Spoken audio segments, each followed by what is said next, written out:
राजस्थान का नाम सुनते ही सबसे पहले जहन में क्या आता है? जाहिर है विशाल थार रेगिस्तान, ऊंट और दूर दूर तक फैले रेत के टीले, है ना? लेकिन क्या हुआ अगर हम कहें कि इस सूखी धरती के सीने में पानी से लबालब एक राज छिपा है? तो चलिए जरा इस नक्शे पर गौर करते हैं। ये एक बिल्कुल अलग ही कहानी बयां कर रहा है। जिसे हम भारत का रेगिस्तानी राज्य कहते हैं, वो असल में झीलों की भूमि भी है। और यही कमाल की बात आज हम समझने वाले हैं। तो सवाल यही है कि ये मुमकिन कैसे है? एक ही जगह पर तपता हुआ रेगिस्तान और इतनी सारी विशाल झीलें एक साथ कैसे हो सकती हैं? चलिए आज इसी पहेली को सुलझाते हैं। तो इस कहानी के कह सकते हैं दो हिस्से हैं। और पहला हिस्सा हमें ले चलता है राजस्थान की अनोखी खारे पानी के झीलों की दुनिया में, जो असल में किसी खारे सागर से कम नहीं है। और इनमें सबसे पहले नाम आता है सांभर झील का। और ये कोई छोटी मोटी झील नहीं है। जरा नक्शे पर देखिए, ये भारत की सबसे बड़ी अंतर्देशीय खारे पानी की झील है, जो जयपुर से लेकर नागौर जिले तक फैली हुई है। और ये आंकड़ा देखिए, ये काफी दिलचस्प है। सांबर झील अकेले ही भारत के कुल नमक उत्पादन का 8.7% हिस्सा देती है। मतलब ये सिर्फ एक झील नहीं, ये तो एक इकोनॉमिक पावर हाउस है। तो सांभर झील के बारे में कुछ खास बातें जान लेते हैं। इसे चौहान वंश के संस्थापक वासुदेव चौहान ने बनवाया था। आज इसका मैनेजमेंट सांबर सॉल्ट्स लिमिटेड के पास है। और यहाँ की इकोलॉजी भी कमाल की है। यहाँ स्पिरुलिना जैसे शैवाल और शाकंभरी जैसे जीव भी पाए जाते हैं। तो ये तो हुई खारे पानी की झीलों की बात, जो कुदरती है और नमक का बड़ा स्रोत है। पर कहानी का एक दूसरा पहलू भी है, मीठे पानी की झीलें।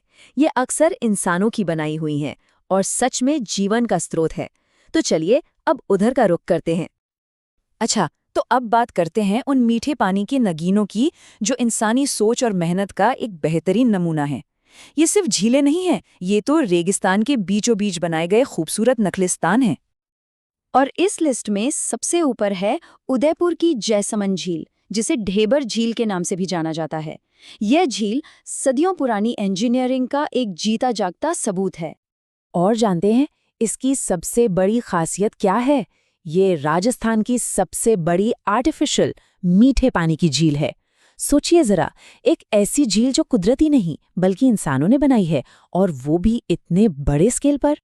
इसे बनवाया था महाराणा जय सिंह ने गोमती नदी पर।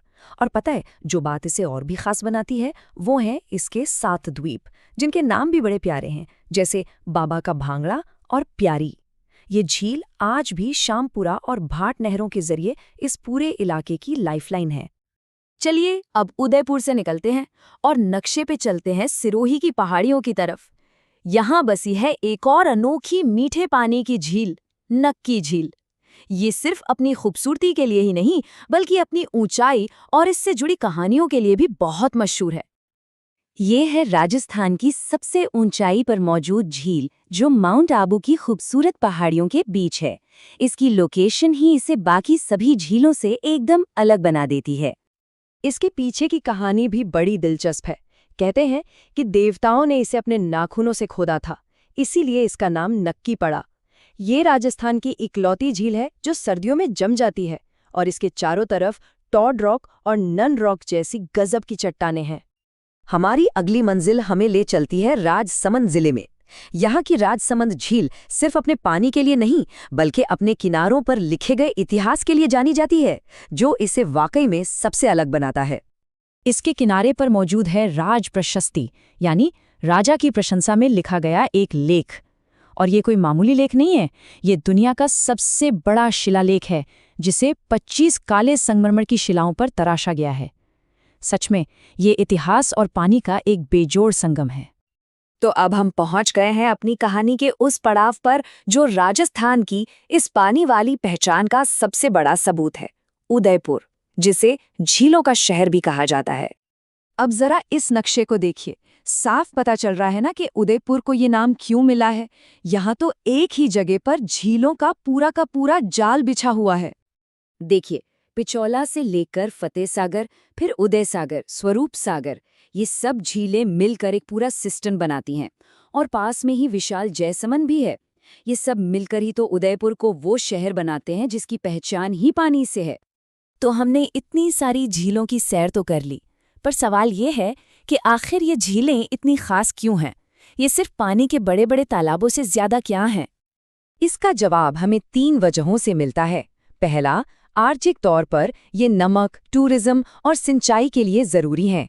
दूसरा, ऐतिहासिक रूप से ये राजा महाराजाओं के बनाए निर्माण और शिलालेखों की गवाह हैं। और तीसरा, पारिस्थितिकी रूप से ये अपने आप में एक अनोखा इकोसिस्टम है।